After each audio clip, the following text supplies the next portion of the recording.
Hello and welcome everyone to Autodesk ReCap series. In this video, we will see how to generate mesh from scans in ReCap. To create mesh from project tile menu, go to options named scan to mesh. Here you can see you have two options, cloud and local. For this episode, we will focus on the cloud one. Like name suggests, it converts your point cloud to a mesh using scan to mesh service on cloud. To begin scan to mesh process, first define the points that will be included from your project scene. You can use editing tool such as Windows, you can use limit box or even delete the points that are not required.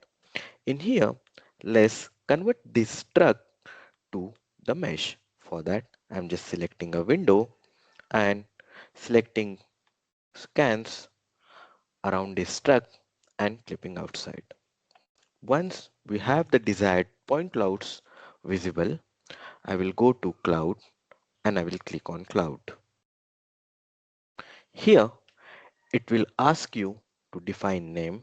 It will ask you for the location on Autodesk connected drive. The thing to note here is that you need to have Autodesk desktop connector installed and be logged in. Once you define the project name and the project location, select the mesh quality. You can go from high, medium to low.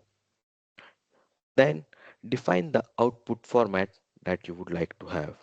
As it's a cloud-based process, you need to have tokens. You can check the tokens in your account before processing it on the cloud.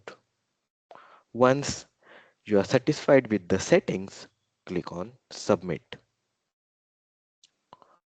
Once your point cloud are processed, you will get an email notification.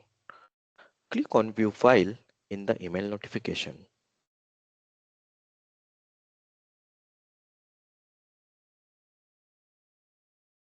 Once it's processed, you can see the truck is converted to mesh from the point cloud.